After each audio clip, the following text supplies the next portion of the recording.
Hello guys, જય માતાજી. હવાર નાઈ ધોઈને તૈયાર થઈ જાવી અને હવે ચા પાણી પી લેવી, ફ્રેશ થઈ જાવ હોવિંગ.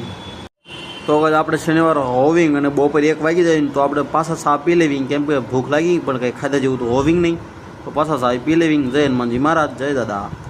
આ ફરાળી સેવડા જેવું કંઈક છે તો શેરમીના ખાઈ લેવી, થોડું ઘણું એટલે પેટની થોડું ઘણું તો રામાયણ મટે.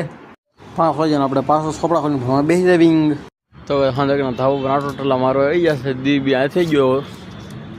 આટો ટલા મારવી ઘડી એટલે 8 ઠેકડા મારી એટલે ભૂખ્યા થઈ જાય ને, એટલે પછી આલુ પરોઠા છે એટલે દબાવીને ખાવાના છે, એટલે ઠેકડા મારીને થોડીક ભૂખ વધારી દેવી, પૈસા જઈને દાબોટ લેવી. જો કે જે આલુ પરોઠા થાય 4 વસોટ નાખવાની થાય છે, જે જવાનું થાય જે થવું થાય. પરબેલ જાડો થઈ જાય બાકી 4 વસોડી નાખવાનું થાય, એ વાત પાકી જઈને મંદા. ખરેખરનું ખૂટે જેટલું ખાઈને થવામાં થઈ જાય છે. બાદી થઈ જવાની, હેક ડાટો થઈ જવાનો, કેમ કે નકર બટાકા ખાધા છે એટલે હનુમાન દે કરીને કંઈ થાય નહીં. હાલો ઘડી ઠેકડામાં એટલે પચી જાય એટલે કંઈ થાય નહીં, પછી સુઈ જાય. Thank you, Tata, bye bye.